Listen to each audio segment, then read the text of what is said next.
Ambassador Talon stood at the large window of the orbital station and looked down at his home planet. Vareth Prime was beautiful from up here. Blue oceans covered most of the surface. Green forests spread across the 3 main continents. Cities glowed with soft light along the coastlines. Talon had seen this view 1,000 times, but today it looked different. Today, it looked like something he was about to lose. The warning had come 6 hours ago. Long-range sensors had detected a massive fleet entering the system. Over 200 warships, all bearing the mark of the Corvan Empire. The Corvans had been conquering worlds for decades. 17 star systems had fallen to them in the past year alone. And now they had come to Vareth Prime. Talon turned away from the window and walked back to the command center. Officers rushed past him, their faces showing fear and confusion. Alarms rang through the corridors. On the main display screens, red dots representing enemy ships moved closer and closer to the planet. General Vaughn stood at the central table, studying the tactical display. He was old, his gray scales showing his age, but his eyes were sharp. He had fought in 3 wars during his long career. But Talon could see that even Vaughn was worried. How long until they reach weapons range? Talon asked. 4 hours, Vaughn replied. Maybe 5 if they slow down to form attack positions. And our fleet? Vaughn pointed at the display. 42 blue dots were arranged in a defensive formation between the orbital station and the approaching enemy. It was everything the Vareth had. Every warship, every armed transport, every vessel that could carry a weapon. We are outnumbered 5 to 1, Vaughn said. Our ships are older.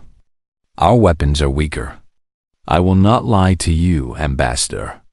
We cannot win this battle. Talon closed his eyes for a moment. He had known this was coming. Everyone had known. The Corvans did not stop. They did not negotiate. They conquered and moved on to the next target. Vareth Prime had simply been next on their list. What about our allies? Talon asked. Have you heard anything? A young communications officer named Serena looked up from her console.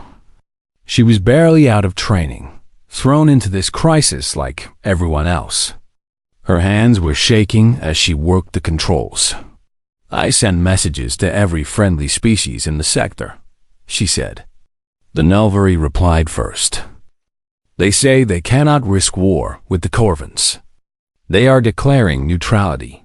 The Orcian? They are too far away. Even if they left now, they could not arrive for 3 weeks. The Collective? Serena shook her head. No response at all. Talon felt his hope dying inside him. He had spent years building relationships with other species. Trade agreements, cultural exchanges, diplomatic missions. He had believed that when trouble came, his friends would stand with him. But now, when he needed them most, they had abandoned him. The battle began at Sunset.Taln watched from the command center as the Vareth fleet engaged the Corvan invaders. General Vaughn commanded from his flagship, the Defender of Melora, leading the attack personally. For the first hour, they fought bravely. They destroyed several enemy ships. They held the line, but the Corvans kept coming. Their plasma cannons tore through Vareth shields. Their missiles struck with terrible accuracy. One by one, the blue dots on the display screen blinked out of existence. By midnight, half the fleet was gone. By morning, only 12 ships remained. The Defender of Melora was one of them, but it was badly damaged. General Vaughn's voice came through the communication system, weak and filled with static. We have done what we could, he said. We have slowed them down. You have time to evacuate the cities. Save as many people as you can. The transmission ended. Minutes later, Talon watched the Defender of Melora explode on the display screen. General Vaughn was dead. The fleet was gone. Nothing stood between the Corvans and the planet. The invasion began. Immediately, Corvin landing ships descended through the atmosphere like a plague of insects.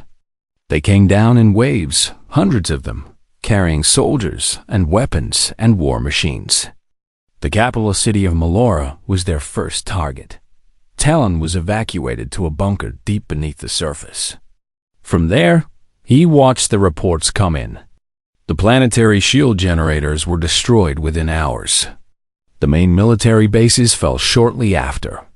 Corvin soldiers marched through the streets of Melora, killing anyone who resisted. The civilian population tried to flee. Millions of people filled the roads, heading for the mountains, the forests, anywhere they might hide. Some made it. Many did not. The Corvin showed no mercy to anyone. On the second day, Talon sent more messages. He begged for help. He pleaded with every species that might hear him. He offered anything in exchange for rescue. But the answers were always the same. We cannot help. We are sorry. You are on your own. On the third day, the outer districts of Melora were occupied. Corvin commanders set up their headquarters in the government buildings. They began processing prisoners. They began making examples of those who had fought against them. On the fourth day, the Corvin fleet commander sent a message to all remaining Vareth forces. Surrender now, or we will destroy every city on this planet. You have until sunset to comply. Talon sat alone in his command bunker, surrounded by screens showing destruction and death. Serena sat nearby, still monitoring communications, still hoping for something that would not come. A handful of officers remained, but they had nothing left to do. The war was over. They had lost. I have failed them, Talon said quietly. All of them. Every person on this planet. I was supposed to protect them, and I failed. Serena did not know what to say. There was nothing to say. Outside, the sun was setting. The deadline was almost here. Then her console made a sound she did not recognize. A new signal was coming in. It was weak, barely detectable, coming from somewhere at the very edge of the star system. She checked the origin coordinates twice because she did not believe what she was seeing. Ambassador, she said, her voice barely above a whisper. Someone is responding. Talon looked up. He walked over to her station and stared at the screen. The signal was strange. The language was unfamiliar. But the translation software was working on it, converting the alien words into something he could understand. Who is it? He asked. Where is it coming from? Serena checked the database. The signal matched a species she had only heard about in passing. A young civilization from a small planet on the far side of the galaxy. They called themselves humans. They came from a world called Earth. What do they want? Talon asked. What are they saying? The translation finished. A single sentence appeared on the screen. Serena read it out loud, her voice trembling. Hold on. We are coming. Talon stared at the words. He did not understand. Earth was far away. Humans were not a powerful species. They had no reason to help. They had nothing to gain from this. Why would they come? But the message was clear. Someone had heard them. Someone was responding. And for the first time in 4 days, Talon felt something he had forgotten how to feel. Hope. Commander Jake Sullivan sat in the captain's chair of the carrier, relentless, and watched the stars stretch into lines as the ship traveled through hyperspace. Behind him, his bridge crew worked at their stations in focused silence. Everyone knew where they were going. Everyone knew what they were about to face. Jake was 44 years old. He had served in the United Earth Navy for 22 of those years. He had seen combat before, but nothing like this. Nothing on this scale. The enemy they were about to fight had conquered half a sector. They had never been defeated. His first officer, Lieutenant Katie Morgan, walked up beside his chair and handed him a tablet. On it was the latest intelligence report about the Corvin Empire. 207 ships currently in orbit around Varth Prime. Ground forces estimated at over 50,000 soldiers. Air superiority fighters numbering in the thousands. Our fleet has 48 ships, Katie said quietly. We are outnumbered more than 4-1. Jake nodded. He had read the numbers 100 times already. He knew what they meant. This was going to be the hardest fight of his life. Maybe the last fight of his life. The Relentless was not alone in hyperspace. Around it, traveling in perfect formation, were 47 other vessels of Earth's Navy. 3 more carriers, 12 destroyers, 15 frigates, and 18 cruisers. It was everything Earth could send. Every available ship had been called to this mission. Admiral Lisa Cortez had given the order herself. She was aboard the flagship Horizon, leading the fleet personally. Jake had served under her for 6 years. He trusted her completely. If anyone could pull off this impossible mission, it was her dad, his communications officer, Ensign Danny Park, looked up from his console. Commander, we have an incoming transmission from the Horizon. Admiral Cortez wants to address all ships. Put her on the main screen, Jake said. The display flickered, and Admiral Cortez appeared. She was 53 years old, with gray streaks in her dark hair and lines on her face that showed her years of service. But her eyes were sharp, and her voice was steady. All ships, this is Admiral Cortez. In 20 minutes, we will drop out of hyperspace at the edge of the Varth system. From there, we will engage the Corvan fleet in defense of Varth Prime. She paused for a moment, letting her words sink in. I will not pretend this will be easy. The enemy outnumbers us. They have more ships, more weapons, more soldiers. They have conquered 17 systems without losing a single major battle. They believe they cannot be defeated. Her expression hardened. They are wrong. They have never fought humans. They do not know what we are capable of. They do not know how hard we will fight for people who need our help. Today, we are going to teach them. Jake felt his crew straightening in their chairs. He felt his own back growing straighter. All pilots to your fighters. All gunners to your stations.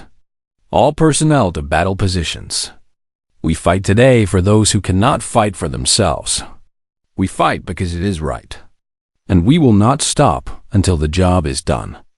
Cortez out. The screen went dark.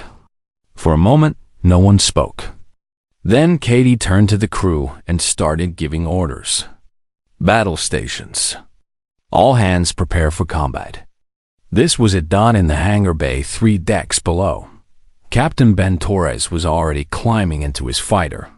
The F-42 Phantom was a beautiful machine, sleek and fast and deadly.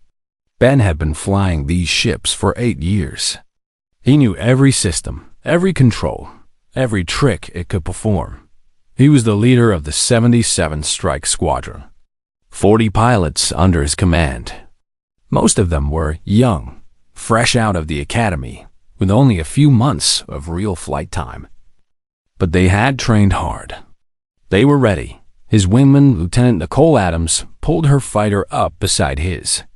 She was 26 years old, blonde hair cut short to fit under her helmet, eyes focused and alert. She was the best pilot in the squadron after Ben himself. How are you feeling? Ben asked over their private channel. Nervous, Nicole admitted. But ready. We trained for this. Yes, we did. Just stay on my wing, follow my lead, and watch my back. I will watch yours. Copy that, Captain.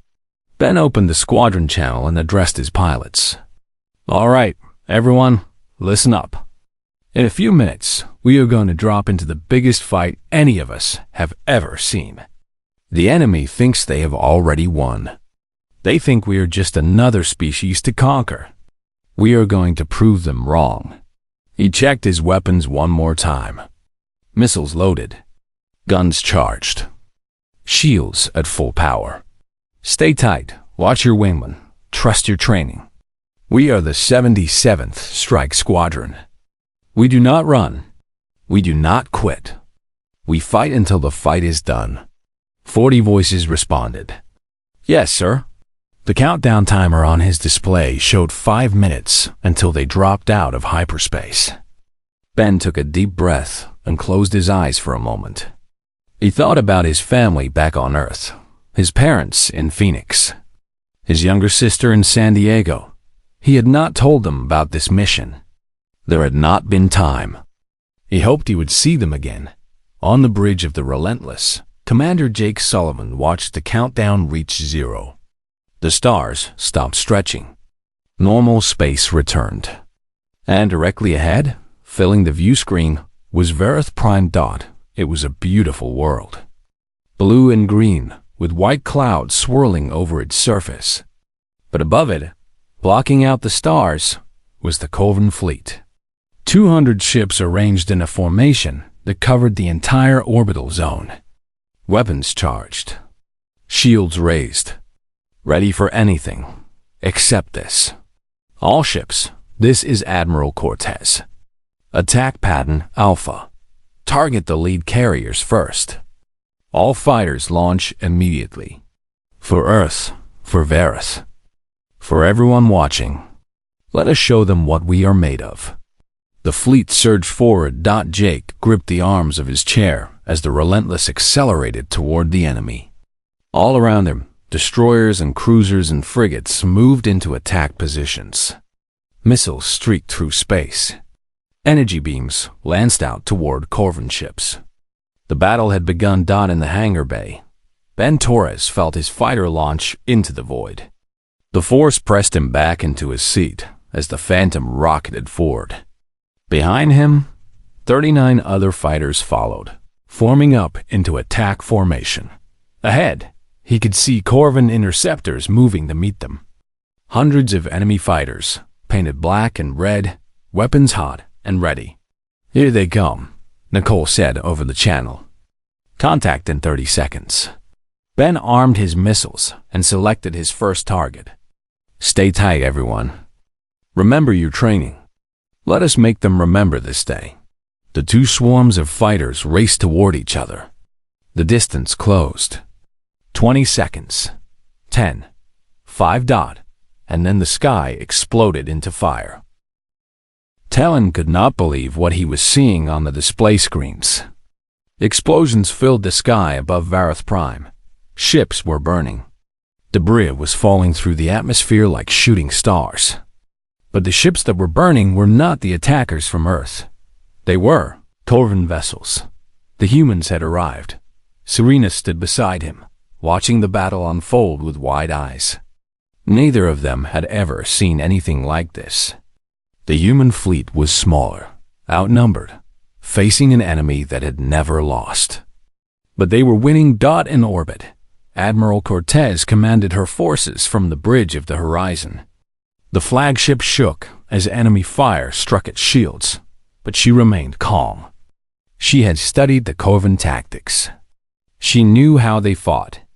They liked to keep their distance, using their superior numbers to wear down opponents. They expected their enemies to be cautious, defensive, afraid. The humans were none of those things. All destroyers, close to point-blank range, Cortez ordered. Target their engine cores. Cruisers, provide covering fire. Do not let them reorganize. The destroyers charged forward, ignoring the danger, pushing straight into the heart of the Corvan formation. The enemy commanders did not know how to respond. Their ships tried to scatter, to create distance, but the humans followed them, staying close, hitting them again and again. Commander Jake Sullivan guided the Relentless through the chaos. His carrier was taking hits, but the shields were holding. His fighters were out there somewhere, doing their job.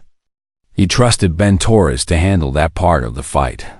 Focus fire on that battleship, Jake ordered, pointing at a large Corvan vessel that was causing problems for 2 of their cruisers. Give it everything we have.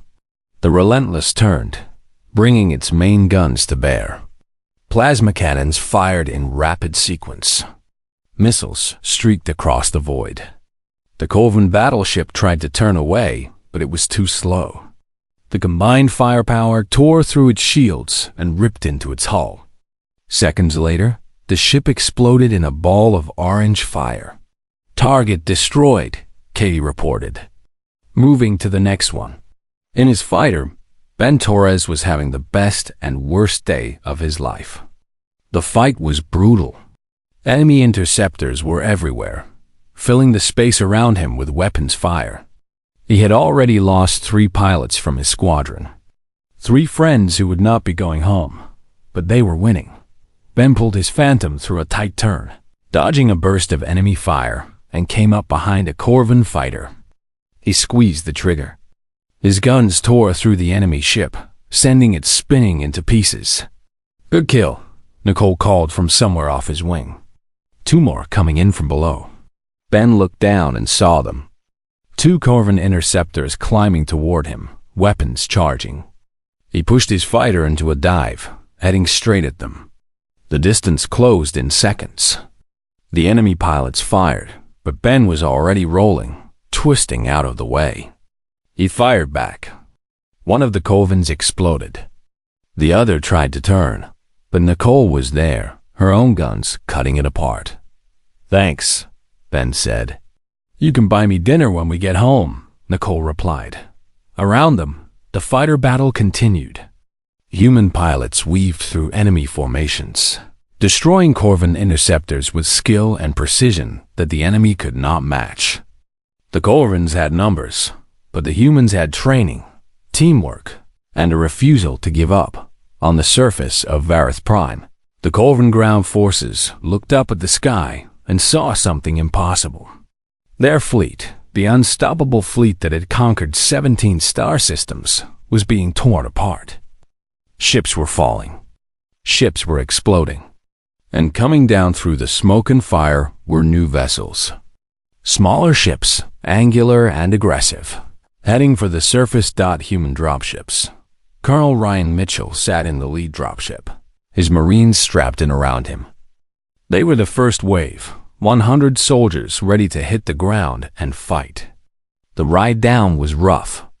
Anti-aircraft fire burst around them. The ship shook and rattled, but it held together. 30 seconds to landing, the pilot announced. Hot zone confirmed. Enemy positions all around the target area. Ryan checked his rifle one more time. His powered armor was active, sensors feeding him information about the battlefield below. He could see Corvan soldiers taking positions in the ruins of what had been a beautiful city. "Listen up," he said to his Marines. "We are going into a mess down there. Civilians are trapped. Enemy is dug in. Our job is to clear a path, rescue who we can, and hold the line until reinforcements arrive. Stay focused. Stay together. Watch each other." The dropship hit the ground hard. The doors flew open. Ryan was the first one out, boots hitting rubble, rifle up and ready.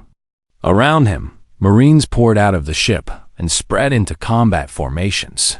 Corvan soldiers were already firing at them. Energy bolts struck the ground, the walls, the armored bodies of the Marines. But the powered armor held. Human soldiers pushed forward, returning fire, advancing through the ruins. Ryan shot 2 Corvans who tried to stop him. He kicked down a door and found 3 civilians hiding inside, a family, terrified and starving. He told them to stay down, stay hidden, that help was coming. Then he moved on. The battle for Melora had begun. In his bunker, Talon received reports from the surface. Human soldiers were landing across the city. They were fighting the Corvans in the streets. They were rescuing civilians from collapsed buildings. They were doing what no one else had been willing to do. He did not understand these humans. They had come from so far away. They owed nothing to Vareth Prime. They had no alliance, no treaty, no promise of reward. Yet here they were, dying for people they had never met.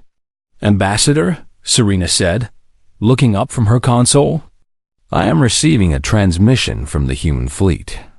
Their admiral wants to speak with you. Talon nodded. Put her through. Admiral Cortez appeared on his screen.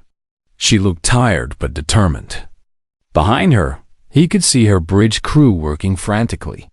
Ambassador Talon, she said. I am Admiral Lisa Cortez of the United Earth Navy. We received your distress call. We are here to help. Talon struggled to find words. Admiral, I do not know what to say. We had lost all hope. We thought we were alone. You are not alone, Cortez replied. Not anymore. My ground forces are securing the capital. My fleet is engaging the enemy in orbit. But I need your help. I need to know where the civilians are, where the survivors are hiding. We can save them, but we need your information.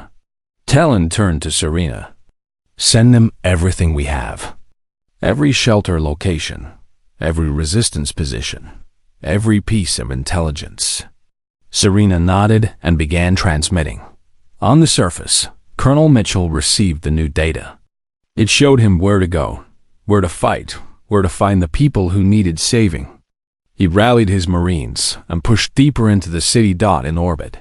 Admiral Cortez directed her fleet with cold precision. Ship after ship fell to human weapons. The Coven formation was breaking apart. Some ships tried to flee. Others fought to the death. None of them could stop what was happening. By sunset, the orbital battle was decided. 31 Coven warships drifted dead in space. 40 more had retreated into hyperspace, abandoning their soldiers on the surface. The humans had lost 12 ships with many more damaged. But they held the sky, and on the ground, block by block, street by street, the Marines were winning. Talon watched the reports come in, tears forming in his eyes. His people were being saved. His world was being freed. And it was all because of strangers from a distant planet who had heard a cry for help and decided to answer. Hope had returned to Vareth Prime. The sun rose over Melora for the first time since the invasion began. Smoke still filled the air. Buildings still lay in ruins. But the sound of Coven weapons had stopped. The streets that had been filled with enemy soldiers were now held by humans empowered. Armored Colonel Ryan Mitchell had not slept in 32 hours. His Marines had fought through the night, clearing sector after sector, rescuing civilians, pushing the Covens back. Now they held the entire central district of the capital city. It was a start. He stood on the steps of what had once been the main government building. Most of the structure was destroyed, but the steps remained. From here, he could see his soldiers setting up defensive positions, treating the wounded, distributing food and water to the survivors. Major Amy Sanders walked up beside him. She had arrived with the second wave of reinforcements, bringing fresh troops and badly needed supplies. Like Ryan, she had not slept. Like Ryan, she was not about to stop. Status report, Ryan said. Central District is secure, Amy replied. Northern and eastern sectors are still contested. Heavy fighting in the industrial zone. The Corvins are dug in deep there. How many civilians still trapped? Unknown. Thousands, at least. Maybe tens of thousands. The Corvins have been using them as shields, trying to slow our advance. Ryan nodded grimly. It was a common tactic for desperate enemies. Use innocent lives to protect themselves. It made the fighting slower, more dangerous, more complicated. But it would not stop them. Pull together a rescue team, he ordered. We go in soft, building by building. Get the civilians out first, then we deal with the soldiers. Amy saluted and moved to organize the operation. Across the city, the battle continued. Human Marines faced Corvin soldiers in close-quarters combat. The fighting was brutal. Both sides took casualties. But step by step, the humans pushed forward. In the Eastern District, a Vareth officer named Kelleth had been holding a defensive position for 3 days. He had started with 50 soldiers. Now he had 23. They were protecting a refugee shelter housing over 3,000 civilians, mostly children and elderly who could not flee. The Corvins had been attacking the shelter since the invasion began. They wanted hostages. They wanted leverage. Keleth had refused to surrender. He had lost friends, lost soldiers, lost almost everything. But he had not given up. Now, as the sun rose, he heard something different outside. Not Corvin weapons. Something else. He moved to the window and looked out. Human soldiers were moving through the streets. They were engaged with Corvin forces, driving them back, creating a path toward the shelter. At their head was a woman in powered armor, her rifle blazing as she led the charge. Major Amy Sanders. Her team reached the shelter within minutes. The Corvins tried to stop them, but they were too few now, too disorganized. Amy cut through them without hesitation, her Marines following close behind. Keleth opened the door as the humans approached. He was exhausted, wounded in 3 places, barely able to stand. But he refused to sit down until he was sure his people were safe. "You came," he said, his voice rough and weak. "We sent the signal. We did not think anyone would answer." Amy removed her helmet so he could see her face. She was covered in dust and sweat, her eyes red from lack of sleep, but she was smiling. "We heard you," she said. That was enough. Keleth did not understand. He had dealt with many species during his career. He knew how the galaxy worked. Everyone acted in their own interest. Help came with conditions, demands, prices. Nothing was free. "Why?" he asked. "Why did you come? What do you want from us?" Amy looked at him for a long moment. Then she looked past him at the thousands of civilians huddled in the shelter. Children were watching her with wide eyes. Elderly survivors were weeping with relief. "We want you to be safe," she said simply. That is all. The rescue operations continued throughout the day. Human soldiers spread across the city, clearing buildings, evacuating civilians, establishing safe zones. Medical teams set up field hospitals to treat the wounded. Supply ships landed with food, water, and medicine. In orbit, Admiral Cortez directed the recovery efforts. Her fleet had taken heavy damage, but the surviving ships were still capable. They maintained a defensive perimeter around the planet, watching for any sign of Corvin reinforcements. None came. The enemy had retreated. Ambassador Talon finally emerged from his bunker that afternoon. A squad of Marines escorted him through the ruined streets, led by a young sergeant named Chris Vasquez. Chris was 24 years old, born and raised in Houston, Texas. He had joined the Marines 3 years ago because he wanted to help people. This mission was everything he had hoped for. Talon watched the humans as they worked. They were efficient, organized, tireless. They treated his people with kindness and respect. They asked for nothing in return. "Sergeant," he said as they walked, "I must ask you something." "Yes, sir?" "Your species came a long way to fight for us. Many of your people have died in this battle. Why? Why did Earth answer our call when others did not?" Chris thought about the question for a moment. It was something he had thought about himself during the long journey through hyperspace. "I guess it is because we know what it feels like," he said finally. "To be afraid. To face something bigger than yourself. To wonder if anyone out there cares what happens to you." He looked at the ambassador, meeting his alien eyes without hesitation. "We decided a long time ago that we would not let others feel that way if we could help it. We help because it is right. Because we would want someone to help us if we were in trouble." Talon did not fully understand. The concept was strange to him. But he remembered those words, and he would remember them for the rest of his life. By nightfall, the central and eastern districts were fully secured. The northern sector fell before midnight. By dawn of the second day, only scattered pockets of Corvin resistance remained. Colonel Mitchell led the final assault on the industrial zone himself. The Corvins had made their last stand there, fortifying a manufacturing complex and refusing to surrender. They knew they were beaten. They were just too stubborn to admit it. The battle was short but intense. Mitchell lost 4 more Marines taking the complex. 4 more names to add to the list of those who would not be going home. But when it was over, the last Corvin flag fell. The invasion of Vareth Prime was over. In the ruins of Melora, Human and Vareth stood together. Soldiers who had fought side by side. Civilians who had been rescued from certain death. They did not share a language, a culture, a history.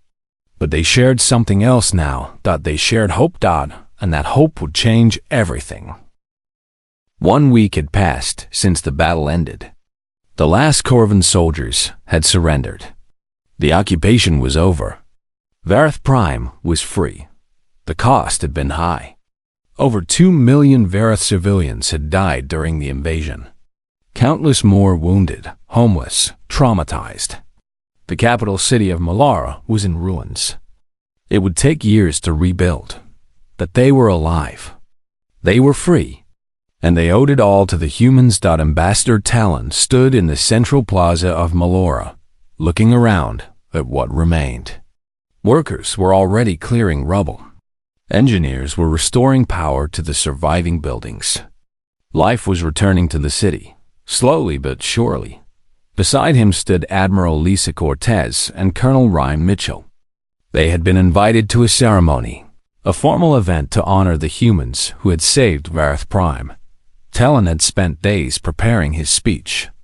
He wanted to find the right words to express what his people felt. A crowd gathered in the plaza. Vareth citizens who had survived the invasion. Soldiers who had fought alongside the humans. Leaders from the remaining government. And among them, scattered throughout, were human Marines and sailors who had stayed behind to help with the recovery. Talon stepped up to the platform that had been built for the occasion. He looked out at the crowd and saw faces filled with gratitude, relief, and something else. Something that had been missing for weeks. Hope. He began to speak. 1 week ago, our world was dying. The Corvin Empire had come to conquer us, as they had conquered so many others. Our fleet was destroyed. Our cities were burning. Our people were being slaughtered in the streets. We had sent messages to every ally we had, begging for help. No one answered. He paused, remembering those dark days. We had lost hope. We believed we would die here, forgotten by a galaxy that did not care. And then, when all seemed lost, something happened that we never expected. He turned to look at Admiral Cortez. Strangers came from across the stars. A species we barely knew from a planet we had never visited, with no treaty, no alliance, no obligation to help us. They heard our cry, and they answered. They came to fight for people they had never met. They came to die for a world that was not their own.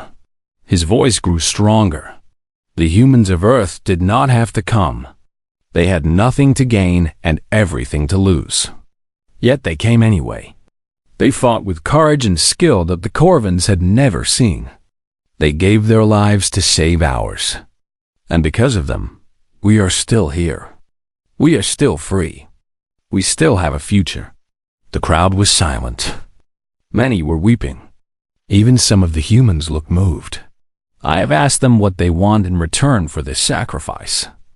What price must we pay? What debt must we repay? And do you know what they told me? He looked directly at Cortez. They told me they want nothing. They came because it was right. They came because hope matters. They came because when our hope was gone, they wanted to give us theirs. He turned back to the crowd. I have lived a long life. I have dealt with many species. I have seen how the galaxy works, how everyone acts in their own interest, how kindness always comes with a price. I thought I understood the universe. I was wrong. His voice softened. The humans have taught me something today. They have taught all of us something. That there are still people in this galaxy who will stand up for others, who will fight for strangers, who will sacrifice everything for no other reason than because it is right. He raised his hand toward the humans in the crowd. To Admiral Cortez, to Colonel Mitchell, to every human who fought for us, who bled for us, who died for us, I say thank you. Those words are not enough. They will never be enough. But they are all I have. The crowd erupted in applause. Cheers filled the plaza. Various citizens rushed forward to embrace the humans among them, to shake their hands, to express a gratitude that words could not capture. Cortez stepped forward when the noise finally died down. She had prepared remarks of her own, but looking at the crowd, she decided to speak from the heart instead.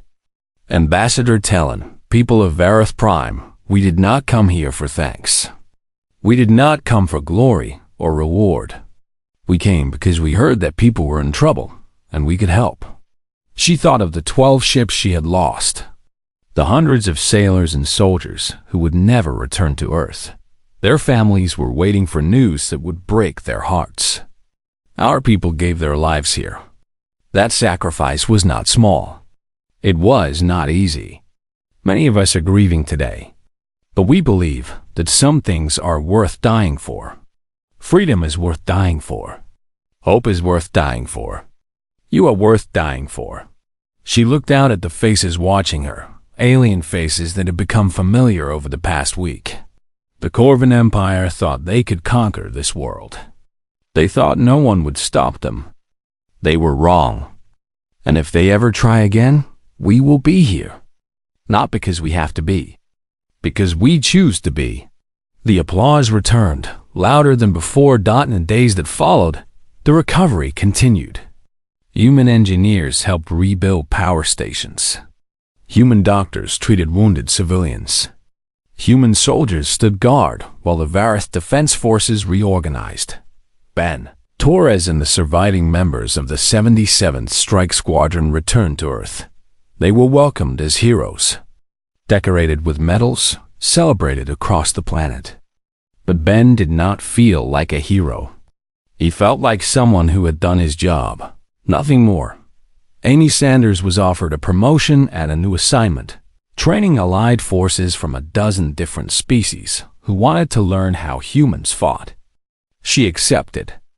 If the galaxy wanted to stand up against tyrants, she would help them do it. Colonel Mitchell received command of a new battalion, formed specifically for rapid response missions like the one they had just completed. Earth had decided that what happened on Vareth Prime should never happen to anyone else. Mitchell would make sure it did not. And Ambassador Talon, standing in the rebuilt council chambers of Vareth Prime, made a proposal that would change the course of galactic history. A formal alliance between Vareth and Earth, a mutual defense pact, a promise that neither species would ever face the darkness alone again. Earth accepted immediately. Within a year, the Nilvari joined the alliance. Then the Orcian. Then a dozen other species who had watched what happened on Vareth Prime and decided they wanted to be part of something bigger than themselves. The Corvan Empire retreated to their core systems and never expanded again. Their age of conquest was over. A new age was beginning. It was called the Coalition of Free Worlds. It would grow to include over 100 species. It would bring peace and prosperity to regions that had known only war. It would become the foundation of galactic civilization for generations to come. And it all started with a single message from a small blue planet on the edge of the galaxy. Hold on. We are coming. The humans had kept their promise. They had come. And the galaxy would never forget. Years later, when children on Vareth Prime asked their parents about the darkest days of the invasion, they would hear the same story. About how hope was gone, how all seemed lost, how nobody was coming to help. And then they would hear about the humans. The strangers from Earth who descended from the sky, who fought for people they did not know, who gave hope to those who had none. It became a legend, a story passed down through generations, a reminder that in the darkest moments, Help could come from the most unexpected places. And somewhere out there, among the stars, the humans were still watching. Still ready. Still willing to answer the call. Because that was who they were. That was what humanity meant. The end.